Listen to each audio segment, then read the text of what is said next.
I'm going to show you a Texas rig, and we're going to make it real simple. Okay, so for a Texas rig, you need a bullet style weight like this.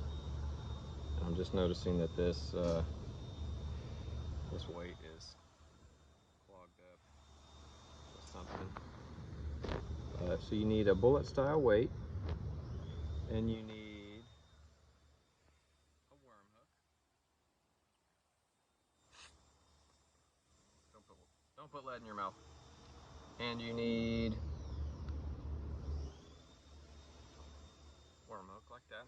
Okay. Any kind of worm. This is a Yum Dinger.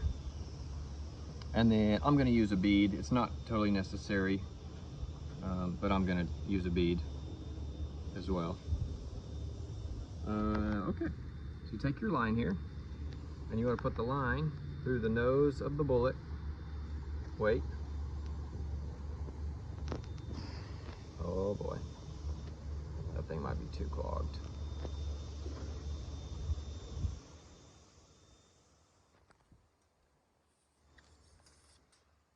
Again, don't put lead in your mouth. I'm already screwed up, so it's gonna be okay for me, but not for you. Okay. So you want to get that. The weight goes on first, and it's got to go on nose first.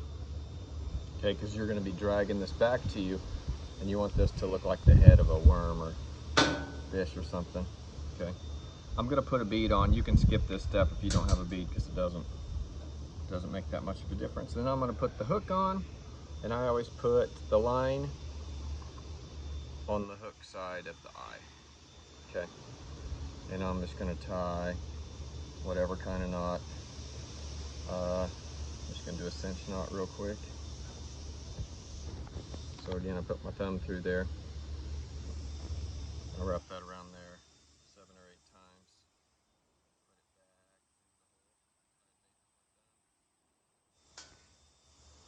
Wet that knot. Okay. Tighten that up. Cut that tag off there. Okay. So now you've got that going on. Now you can just add whatever worm you want. You can change out worms if you want to. So I'm going to put this one in here. So you got this little, on the Yum brand, you've got this little gap in here. So we're going to use that. So now, you only want to put this worm through the top part. Okay, put the worm through the top part. I'm sorry, the hook through the top part of the worm. Like that, because you want it to hang out on this part over here, leaving that free. Okay, and I did it backwards. I'll show you why. Let me put it through this red part instead.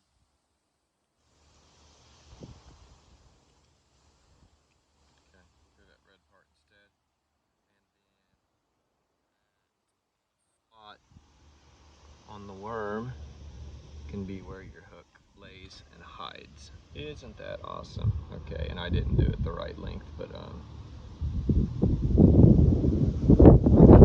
point. Now it doesn't matter if your worms have that fancy little notch or not. Doesn't really matter, but it kind of hides your hook and protects it a little bit. It's really good for weeds. And if you're in really high weedy place, you can just go ahead and slip that in there a little ways and then hide that point completely. And then you've got your Texas rig. And it's going to bounce around on the bottom like this and look like a worm flopping around or a fish flopping around on the bottom. It's going to drive the fish nuts.